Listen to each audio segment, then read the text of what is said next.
Hello everyone.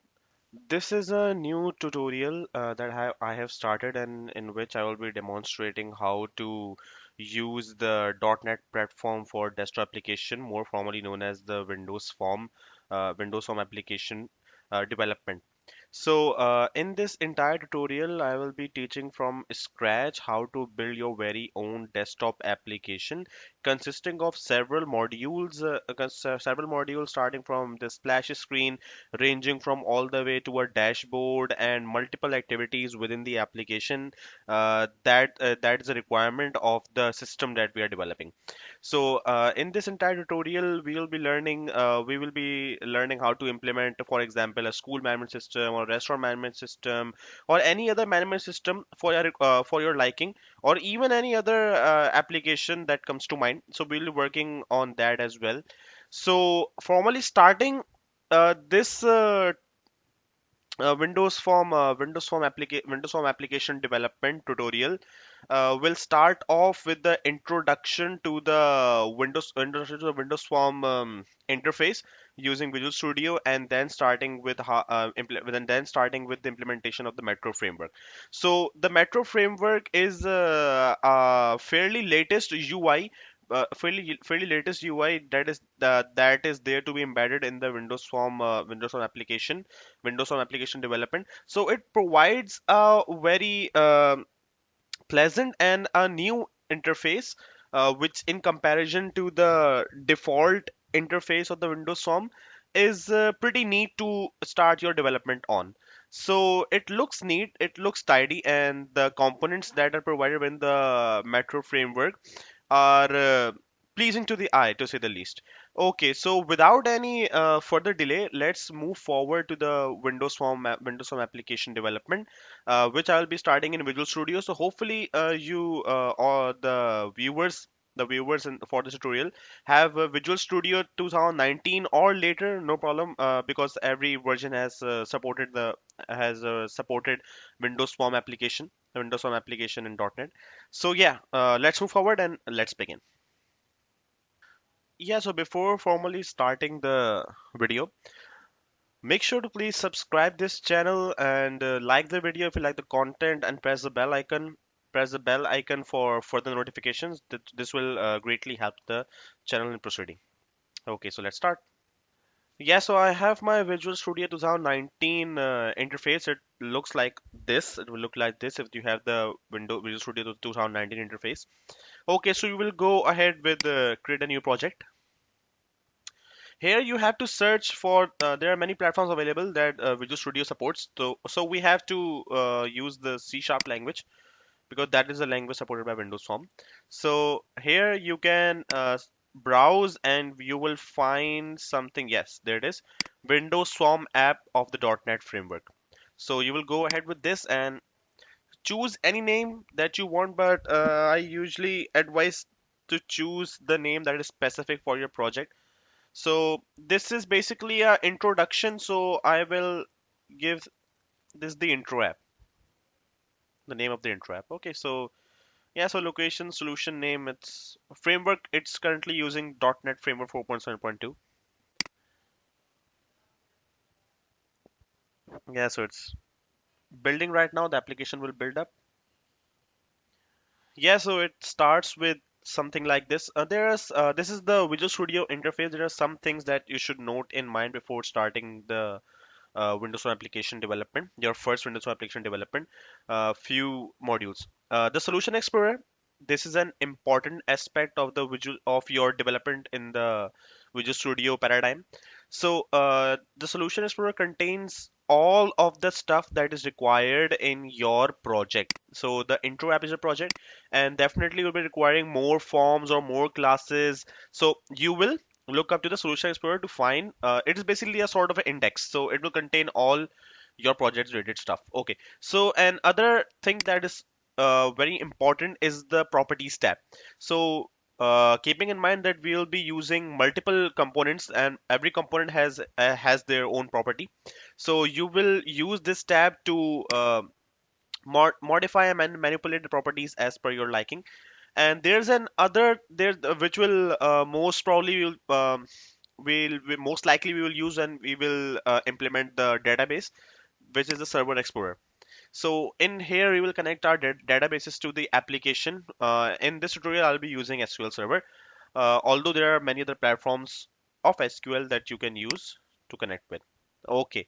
So first of all, this is your default Windows form, which is given to you by default. So it looks something like this. I started the application and it looks something like this. So I don't particularly like the design because it is the default design and there are many other pleasing designs that are available to download. So we'll download one of that. So let's go ahead and let's download the Metro Framework UI for Windows Home.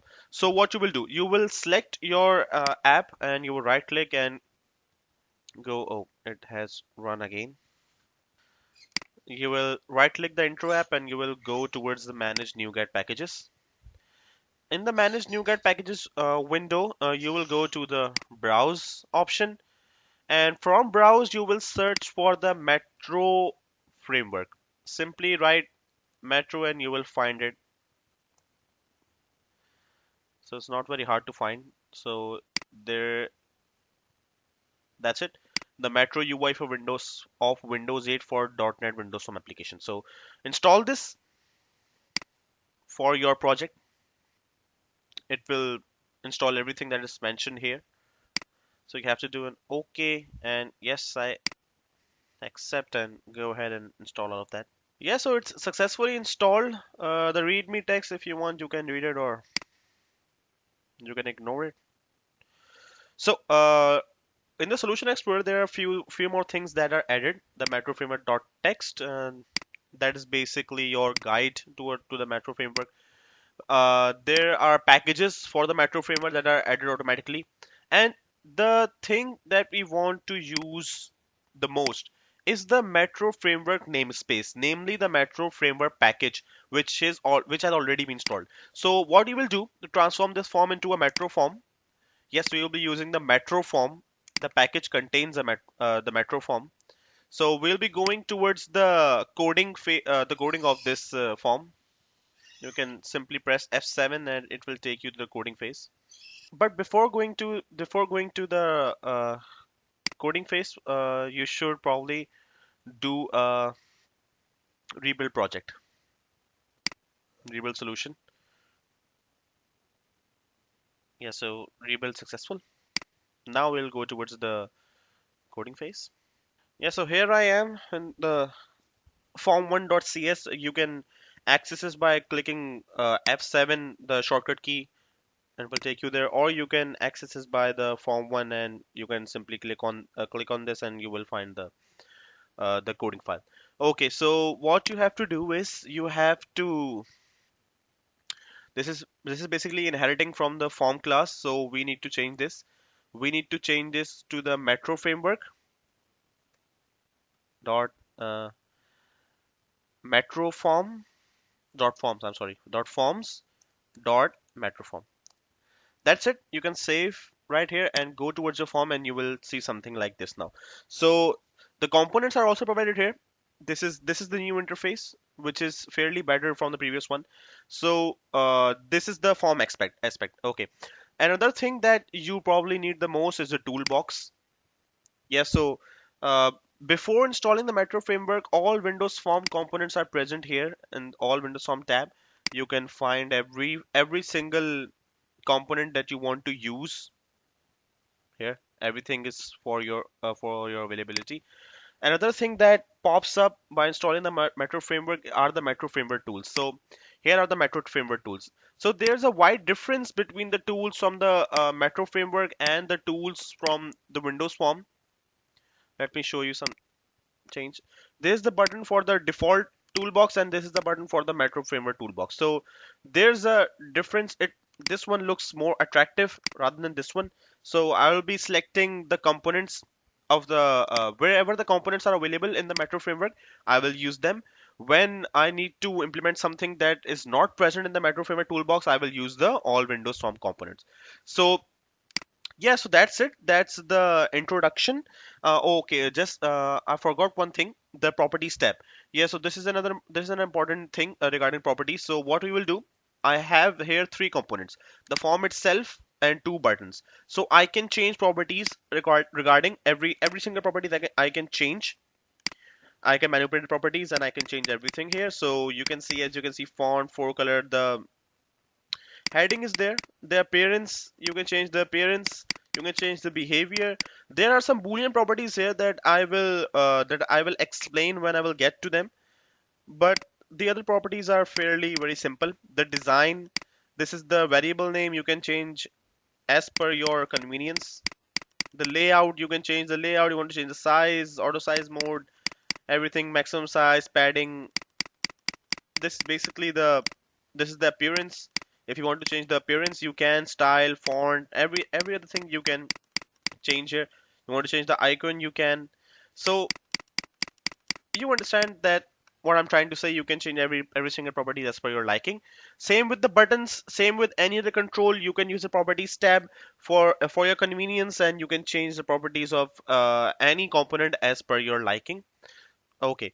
Yeah, so that's it for this video. And in the next video, I'll be moving forward and making my first application on Windows Phone. Yeah. So, yeah, so let's meet in the next video. Thank you so much.